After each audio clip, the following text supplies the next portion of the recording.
Well, it's Wednesday at our law firm, and we're not in court today, but it's still a very busy day here in New Jersey. I'll be in Philadelphia later today. With that said, I wanted to do a quick video on DWI and DUI and a specific issue that we get a lot of times from individuals who tell us that they weren't intending on driving, but police found them in the car sleeping it off.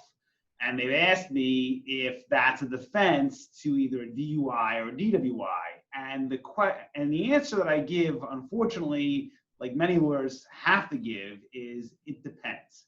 And really, it depends on the situation that you find yourself in.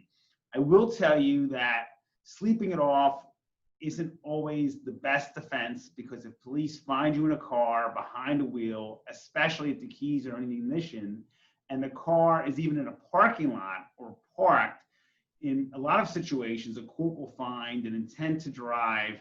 And the way the DUI and DWI code is written in Pennsylvania and New Jersey, it's written very broadly, because obviously both states, both Pennsylvania and New Jersey, have what's called a compelling interest to prevent drunk driving and obviously accidents and fatalities. So they write the statute very broadly, and what the statute says is in operation of.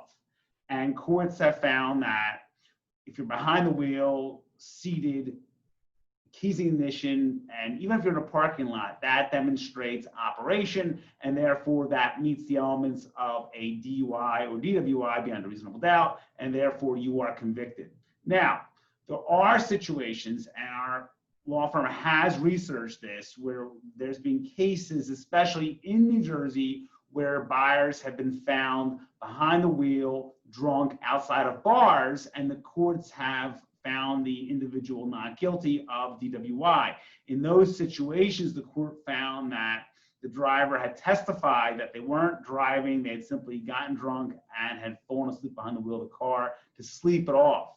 And even though the keys were in the ignition, the driver testified that it was cold outside and he was simply keeping himself warm. Now, every court is different. In New Jersey, obviously, if you're charged with a DWI, in most situations, you are in municipal court. In Pennsylvania, you will either be in Philadelphia Municipal Court if you're in Philadelphia, or in the Court of Common Pleas outside of Philadelphia in the neighboring counties. Every judge is different. It's important to keep that in mind. You can make a lot of arguments, and it's very important to understand that. So if you're charged with that and you find yourself in that situation, give us a call in Pennsylvania, 215-755-9000, in New Jersey, 856-793-7429. Our website, gambonelaw.com, is a great resource for you and your family. There's a lot of information about DUI and DWI, a lot of things that our law firm can do at the pretrial level through a motion to suppress evidence. At the trial level, there's a lot of information there in a DUI that your attorney should be going over with you with regards to testing administration, field sobriety test, the authenticity of the breathalyzer or the alco test in New Jersey, and the blood test, obviously, in Pennsylvania. All very good issues. So again, give us a call, 215-755-9000.